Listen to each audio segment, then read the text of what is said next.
ഇന്ന് നമ്മൾ ശ്രവിക്കുവാൻ പോകുന്നത് രാവണൻ സീതയെ അപഹരിക്കുന്നതും ആ യാത്രയിലൊക്കെ എന്താണ് സംഭവിക്കുന്നതുമെന്ന് ഉള്ള കാര്യങ്ങളാണ്.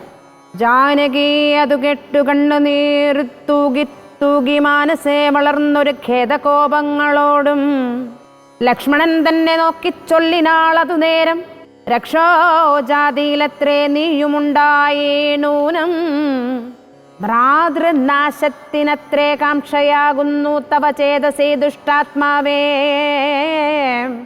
ഞാനിതോർത്തിലയല്ലോ രാമനാശാകാംക്ഷിതനാകിയ ഭരതന്റെ കാമസിദ്ധ്യർത്ഥം അവൻ തന്നുട നിയോഗത്താൽ കൂടെ പോന്നിതു നീയും രാമന് നാശം വന്നാൽ ഗൂഢമായി എന്നെയും കൊണ്ടങ്ങു ചെല്ലുവാൻ നൂനോ എന്നുമേ നിനക്കെന്നെ കിട്ടുകയില്ലതാനും ഇന്ന് മത് പ്രാണത്യാഗം ചെയ്വൻ ഞാൻ അറിഞ്ഞാലും ചേതസേ ഭാര്യാഹരണോദ്യതനായ നിന്നെ സോദര ബുദ്ധ്യാ ധരിച്ചില രാഘവനേതും രാമനെ ഒഴിഞ്ഞു ഞാൻ മറ്റൊരു പുരുഷനെ രാമപാദങ്ങളാണേ തിണ്ടുകയില്ലയല്ലോ.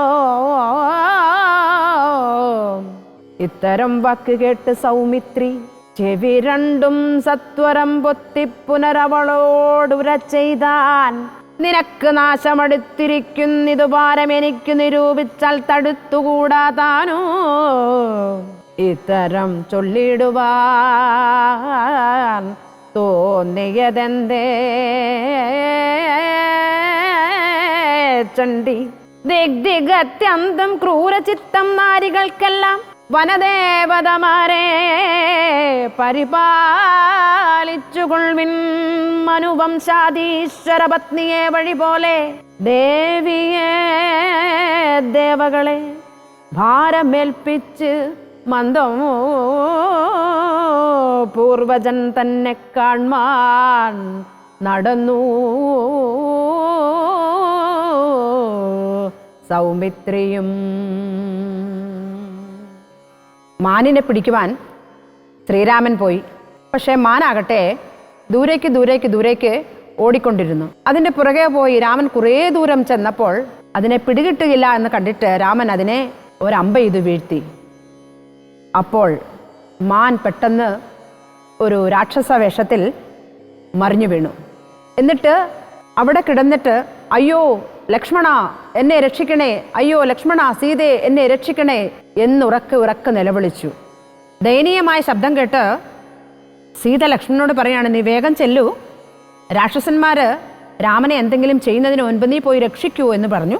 അപ്പോൾ ലക്ഷ്മണൻ പറയാണ്, ആര്യയെ നീ ദുഃഖിക്കാതെ കേട്ടാലും മാരീചനാണ് പൊന്മാനായിട്ട് വന്നത്, കള്ളനായ അവൻ തന്നെയാണ് ഇങ്ങനെ നിലവിളിക്കുന്നത്, ശ്രീരാമന് ഒന്നും സംഭവിച്ചിട്ടില്ല എന്ന് പറഞ്ഞപ്പോൾ ജാനകി അത് കേട്ടിട്ട് കോപവും താപവും കലർന്ന് ലക്ഷ്മണനോട് പറയുകയാണ്, നീ ജനിച്ചത് രാക്ഷസവംശത്തിലാണ്. രാമന്റെ നാശം പ്രതീക്ഷിക്കുന്ന ഭരതന്റെ ആഗ്രഹം സാധിക്കാൻ അവന്റെ നിയോഗമനുസരിച്ചാണ് നീ ഞങ്ങളുടെ കൂടെ പോന്നത്. രാമന് നാശം സംഭവിച്ചാൽ എന്നെയും കൊണ്ട് നിനക്ക് അങ്ങ് ചെല്ലാമല്ലോ അല്ലേ? നിനക്കൊരിക്കലും എന്നെ കിട്ടില്ല. ഞാൻ എൻ്റെ ജീവൻ ഇന്ന് അവസാനിപ്പിക്കും. ഭാര്യയെ അപഹരിക്കാനുള്ള നിന്റെ മനസ്സ് രാമൻ ഒരിക്കലും കണ്ടിട്ടില്ല. രാമനെ ഒഴികെ ഞാൻ ആരെയും എൻ്റെ ശരീരത്തിൽ തൊടുവാൻ ഞാൻ സമ്മതിക്കില്ല. ഇത് കേട്ടപ്പോൾ ലക്ഷ്മണൻ ചെവി രണ്ടും പൊത്തിപ്പിടിച്ചുകൊണ്ട് വളരെ ദുഃഖത്തോടുകൂടി സീതാദേവിയോട് പറയുകയാണ്, നിന്റെ നാശം അടുത്തിരിക്കുന്നു. ഞാൻ വിചാരിച്ചാൽ പോലും അത് മാറ്റാൻ കഴിയുകയില്ല. സ്ത്രീകളുടെ മനസ്സ് എത്ര ക്രൂരമാണ് അല്ലയോ വനദേവതമാരെ, രാമൻ്റെ പത്നിയെ സൂക്ഷിച്ചുകൊള്ളണേ. ലക്ഷ്മണൻ ഇത്രയും പറഞ്ഞിട്ട് രാമനെ അന്വേഷിച്ചു പോയി. ആ സമയം കൊണ്ട് രാവണൻ സീതയുടെ അടുത്ത് വന്ന് സീതയെ തൻ്റെ പുഷ്പക വിമാനത്തിൽ എടുത്തു വെച്ച് വേഗം പറന്നുപോയി. അയ്യോ രാമ, അയ്യോ ലക്ഷ്മണ എന്ന് സീത ഉറക്കെ നിലവിളിക്കുന്നത് കേട്ട് ജടായു ആ തേരിനെ തടഞ്ഞു നിർത്തുവാനായിട്ട് വന്നു. പക്ഷേ രാവണൻ തൻ്റെ ചന്ദ്രഹാസം എടുത്ത് ജടായുവിൻ്റെ ചിറകിനെ അരിഞ്ഞുകളഞ്ഞു. മറ്റാരും പാലിപ്പാനിൽ ഉറ്റവരായിട്ടെന്നോർത്തിട്ട് ഇറ്റിറ്റ് വീണിടുന്ന കണ്ണുനീരോടും അപ്പോൾ കറ്റവാർ കുഴലിയാം ജാനകി ദേവി താനും ഭർത്താവ് തന്നെ കണ്ടു വൃത്താന്തം പറഞ്ഞൊഴിഞ്ഞുത്തമനായ നിന്റെ ജീവനോ പോകായെന്ന്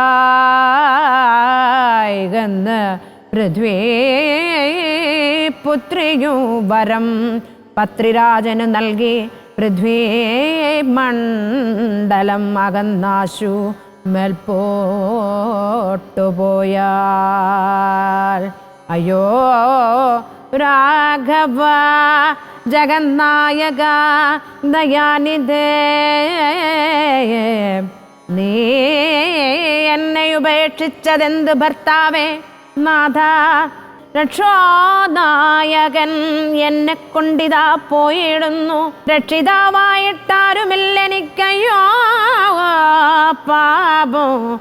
ലക്ഷ്മണ നിന്നോടു ഞാൻ പരുഷം ചൊന്നേനല്ലോ. രക്ഷിച്ചുകൊള്ളേണമേ ദേവരാ ദയാനിധേ. രാമ രാമാത്മാ രാമാലോകാഭിരാമ രാമ.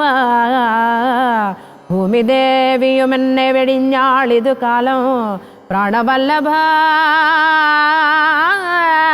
പരിദ്രാഹിമാം ജഗത്പദേ പ്രോ കൗണപാധിപൻ എന്നെ കൊന്നു ഭക്ഷിക്കും മുൻപേ സത്വരം വന്ന് പരിപാലിച്ചു കൊള്ളേണമേ. സത്വചേതസാ മഹാസത്വവാരിധേ നാഥ. ഇത്തരം വിലപിക്കുന്നേരത്ത് ശീഘ്രം രാമഭദ്രനിങ്ങെത്തുമെന്ന ശങ്കയാ നക്തഞ്ചരൻ ചിത്തവേഗേന നടന്നിടിനാനതു നേരം. പൃഥ്വീപുത്രിയും കീഴ്പോട്ടാശു നോക്കുന്ന നേരം ആദ്രിനാഥാഗ്രേ കണ്ടു പഞ്ചവാനരന്മാരെ വിഭൃതം വിഭൂഷണ സഞ്ജയമഴിച്ച് തൻ ഉത്തരീയാർദ്ധഖണ്ഡം കൊണ്ടു ബന്ധിച്ച് രാമഭദ്രന് കാൺമാൻ യോഗം വരികെന്നകതാരിൽ സ്മൃത്വാ കീഴ്പോട്ട് നിക്ഷേപിച്ചിത് സീതാദേവി മത്തനാം നക്തഞ്ചരൻ അറിഞ്ഞേലാതുമപ്പോൾ.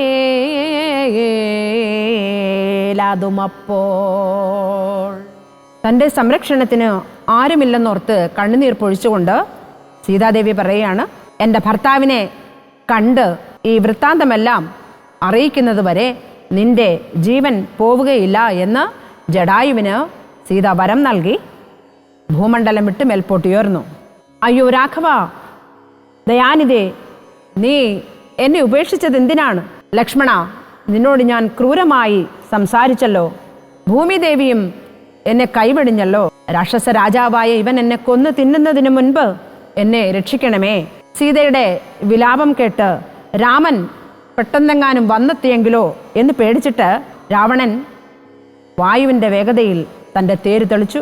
അപ്പോൾ താഴേക്ക് നോക്കിയ സീത 5 വാനരന്മാർ ഒരു പർവ്വത ശിഖരത്തിൻ്റെ മുകളിലിരിക്കുന്നതായിട്ട് കണ്ടു. ഉടൻ തന്നെ തൻ്റെ ആഭരണങ്ങൾ എടുത്ത് തൻ്റെ ഉത്തരീയത്തിൽ കെട്ടി ശ്രീരാമന് കാണാനുള്ള യോഗം ഉണ്ടാകട്ടെ എന്ന് പ്രാർത്ഥിച്ചുകൊണ്ട് അത് താഴേക്കിട്ടു. ഇത് രാവണൻ അറിഞ്ഞതുമില്ല.